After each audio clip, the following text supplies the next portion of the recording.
All right, you're watching our NFL segment right here on the Sports Round Show. Mike Nelson, Cody Parks.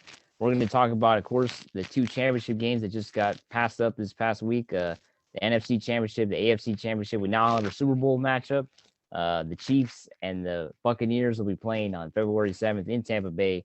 It should be a great Super Bowl. Well, let's get into these two games. I mean, the first game was pretty good, right? The Buccaneers and Packers. Mike, we were talking about it last week a little bit. The battles of, in my opinion, the best quarterback in Aaron Rodgers, and then of course you love Brady. But but yeah, it was a good game. It started off what if I'm correct, Tampa Bay taking a little bit of a big lead, but then Green Bay Yeah, and 21-10 lead at halftime. So they yeah, were up big. and then that third quarter, Green Bay came out rolling, scored 13 points in the third quarter. Um, at one point, you thought it was gonna be a blowout, but then, like I said, when they come back, you're like, okay, this gonna be a big good game. But in the end, that Tom Brady came through again. Um, Well, he came through, but think about it. He had three interceptions in the second half. So it wasn't a typical Tom Brady performance that we usually see. But yeah, he did come through obviously on that drive. But three interceptions. That two of them were not really his fault. I would put some blame on Mike Evans, right, the wide receiver. yeah, But yeah, and those are unusual drops too for Mike Evans. I do want to say those are usually Mike Evans is one of the automatic catches. He'll catch those. yeah, usually does, but had a tough game last Sunday.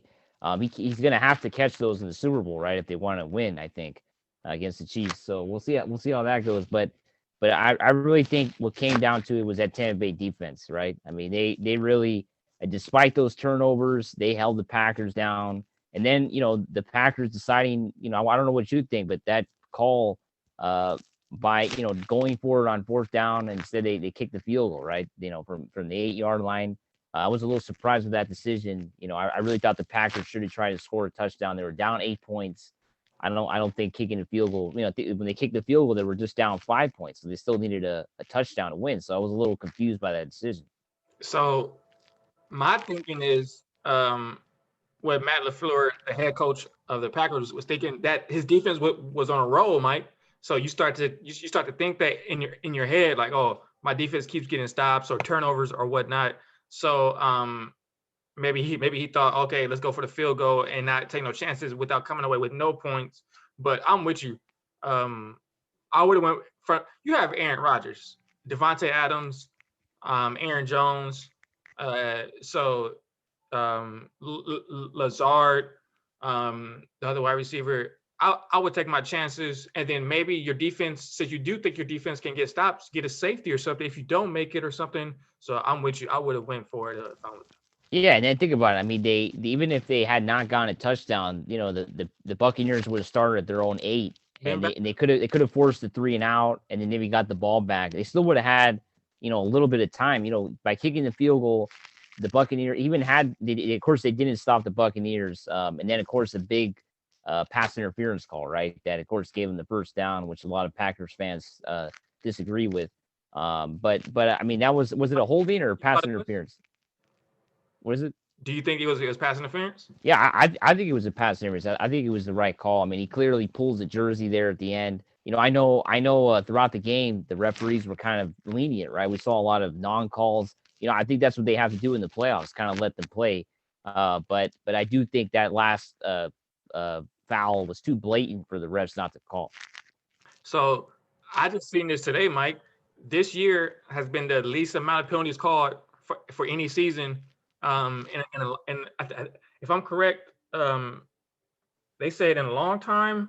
I don't want to get my information wrong, but I know it's been a while that they've not had this many least penalties for seasons, if not ever. So overall, they had less penalties this year. Yeah. So maybe this year they were calling less, and then now when it comes to playoff times, when everything is scrutinized even more, that may play a factor or whatnot. But um, it was it was pass interference. Maybe not pass interference, but the holding. I'm not. Of course, you gotta have the ball thrown.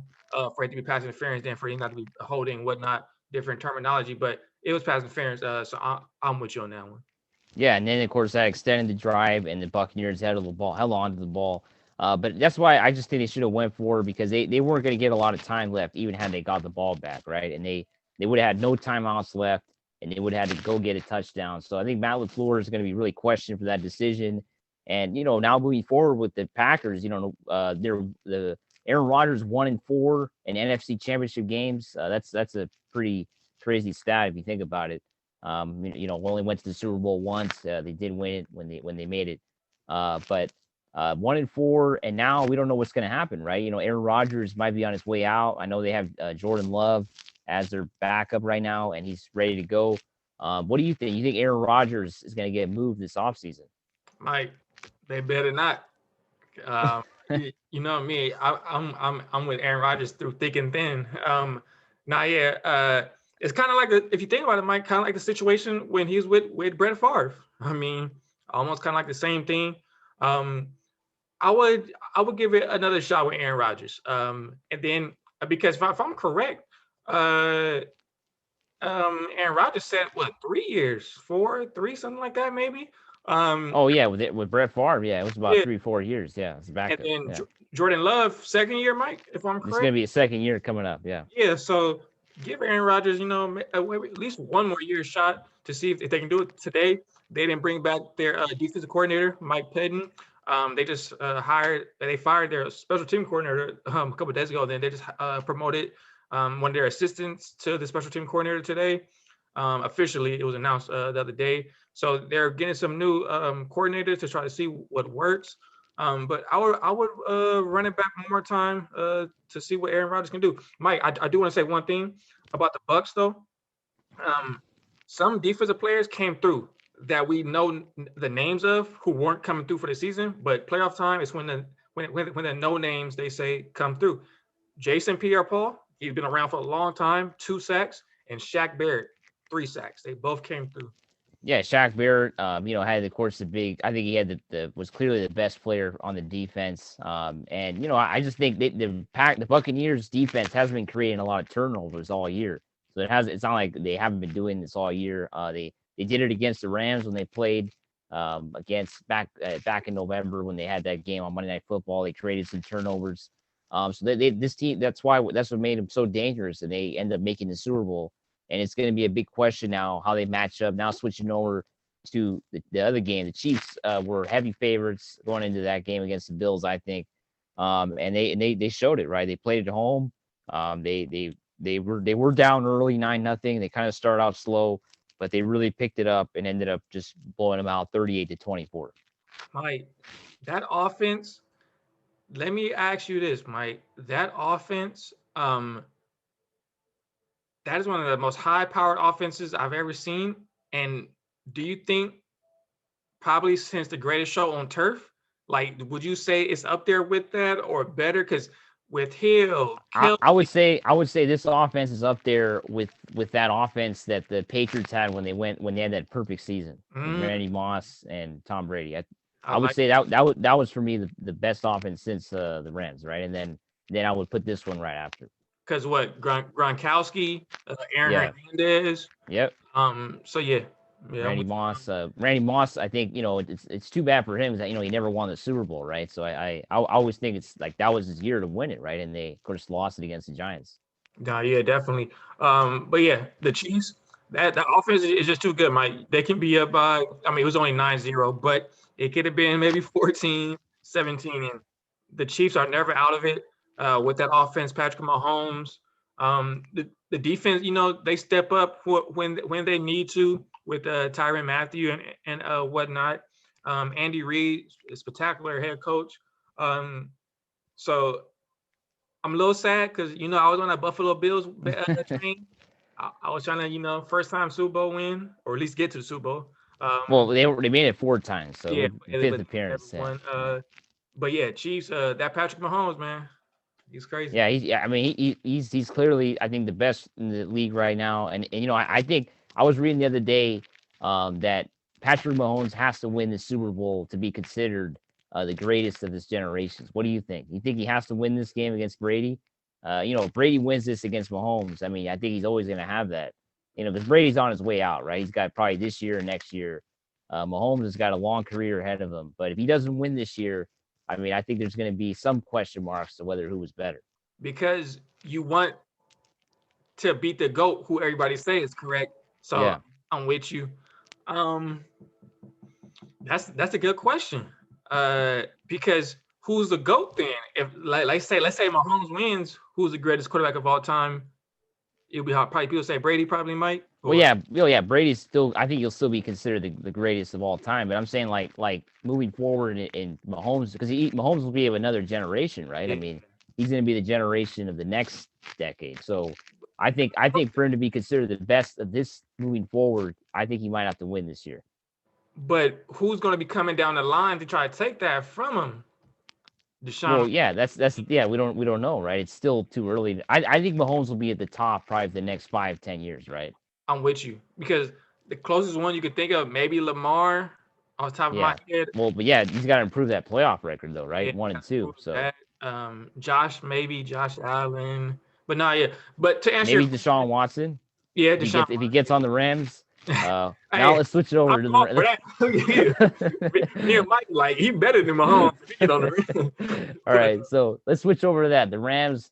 What do you think of today's rumors with Matthew Stafford might be coming to LA? I heard that he said it's a viable option. That's what the sources say, that Stafford, I think, told his agent. I can't believe this, to be honest. I mean, I like Matthew Stafford. He's a good quarterback, but come on, man. I can't believe they're going to want to trade for him. So Mike really wants to say this is Jared Goff 2.0. That's what he really wants to say. So with the worst playoff record. Oh, see, and true, Mike. You think all the stats that he has? Yeah. Hasn't really. Well, he's never won a playoff game, if I'm not mistaken, right? Hasn't really done nothing. Yeah. So we was talking about this before we came on air. I love the Deshaun Watson idea, but yeah, I'm with you. Matthew Stafford. Turnover machine, in my opinion, just like Goff. I mean, maybe a little upgrade because he has more experience. That's the only thing. But that's the thing, though. Do you really want that experience when Stafford's on the back end of his career, right? I mean, he's got probably like 1 or 2 years left. He's got 2 years left on his contract. I looked that up today. So got 2 years left on this, contract where he's making way too much money. I think the Lions overpaid for him. Definitely. 32 years old. Yeah, 32 years old. So when he gets to 34, 35, I mean, what are the Rams going to do if he's done, right? I mean, they're going to have to start all over then. I mean, at least with Deshaun Watson, if you trade for him, he's got his whole career ahead of him. Mike, so let me ask you this then. Do you think Les Snead, I love Les Snead, by the way. One of the best GMs. I've always been a Les Snead fan. Well, yeah, without him, we wouldn't have gotten Goff. So man, Mike, come on, Mike. You trying to say that he did a bad job on him, man? No. I'm just saying, like he made that great trade to get Goff. That's what I meant. Yeah. Jalen Ramsey. But yeah, so yeah, I'm a big Les Snead fan. So if he does it, do you think he wants to do it because the window is closing in for the talent that they have? Because we have a lot of talent other than Jared. Because of course Donald, Ramsey, Cup. Whitworth, John. So do you think he wants to do it within try to win Super Bowl within these 3 years and then think about the future? Because Les Snead loves to trade him first round draft picks, so he's not worried about it. So do you think he's trying to maybe capitalize right now? Yeah, I know. I guess, but it's kind of a tough choice, I think, with Matthew Stafford, because he's never done anything in the playoffs, right? So I mean, I'm gonna be really shocked if they make that trade. The only reason why I think they make this trade is because they know they can't get Deshaun Watson, right? Like maybe it's already been kind of decided that Deshaun. I heard today the GM came out and said that he's not going to be traded, right? So the Texans look like they don't want to trade him. We might have a holdout situation. We don't know what's going to happen, or Deshaun Watson might just come out and play, right? We don't know. I think the Texans just don't want to give him up, right? And I think they shouldn't, right? Because I mean. They're gonna have a hard time replacing Deshaun Watson. So maybe they know they're not going to get him, and this is the best option they could get. Now I like that idea because, of course, the Texans just got a new head coach, and they were saying that today on I think it was First Take on ESPN that if you're Texans, don't get rid of him, because it's kind of like the Houston Rockets situation with James Harden. Yeah. You're going to play. We have you on the contract, so it's either you're going to play or you're going to hold out. And if you hold out, of course, that's when you start losing money. So if Deshaun Watson is on the team, he's going to want to play. You know, some players don't want to get bored. At least they just love football. They don't care who they play for. So he might be one of those types. And then to your point, if they don't get him, if it's a slight edge, Mike, I would say 0.25% or whatnot, he's better than Jared Goff. It's not nothing crazy. So that's why, to your point, if it's the only option, Sean McVay is mad at Jared Goff. I know. He won't even commit to saying Jared Goff's a starter for next season, right? That's what's surprising, right? I mean, the other day he was telling the media that it's it's going to be kind of between Wolford and Goff, right? And that's when it starts getting maybe McVay wants Goff gone too, and obviously when the coach doesn't want a certain player, then usually that player is gone, right? No, you definitely. Maybe he's been listening to you a lot. Pretty much, yeah. Sean McVay and Mike has just switched brains, but yeah. Once the head coach, because we've seen it with Philadelphia with Carson Wentz. Well, yeah, and that's why they got rid of Doug Peterson, right? And Keyshawn Johnson of ESPN was saying this. They're not going to get rid of Sean McVay before get rid of Jared Goff. No, they're not. Yeah. So that's a big difference right there. Yeah, they won't get rid of him. But and then going back to Deshaun Watson, I always think it's harder to hold out in the NFL, right? Because you only have a 16-game season. Well, it's gonna be 17 next year. It's only 17 games. You get paid by the game, so you lose a lot of money for every game you hold out. So I always think it's harder for these guys to really hold out, right? I know they want to, but it's hard. Mike, they lose like in preseason training camp too. Yeah, so they lose a lot of money, right? So I mean, James Harden, he held out for a few games. For him, it wasn't a lot of money, right? Because I mean, there's still plenty of NBA season left, and it paid off, right? I mean, he got traded, that's what he wanted. But Deshaun Watson, I don't know, maybe he's not going to get traded, and the Rams have to make a decision whether they want Matthew Stafford or they keep Jared Goff, because I don't think there's many other options out there. They can't trade for Aaron Rodgers, right? That's out of the question. So I think the only option would be Stafford. So would you do it? So I mean, I know. So we both said I wouldn't do it. I wouldn't. Yeah, I would keep Jared Goff to see how he plays. Yeah, I would keep him this year. I wouldn't make the trade for Stafford. I just think Stafford. I mean, you're gonna take on a pretty expensive quarterback. I think he's gonna get a $35 million cap hit this year because he's making $20 million plus bonuses, so it's like $30 million. And the year after that, it's about $18 million or something. So it's gonna be a huge cap hit. It's almost the same as Jared Goff, so I don't see the payoff really.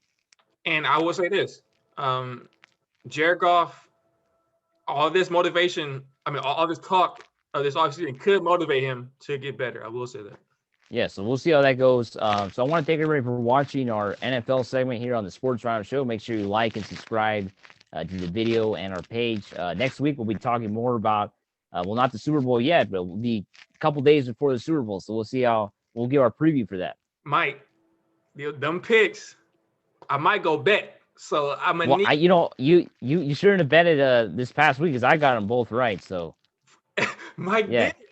So hey, Mike the guru. That's Mike the Guru Nelson. So I got them both right. So I don't know, man. I'm gonna listen to you next week, and I might go bet. All right. So I want to thank everybody for watching, and please like and subscribe, everybody. Have a good week, everybody.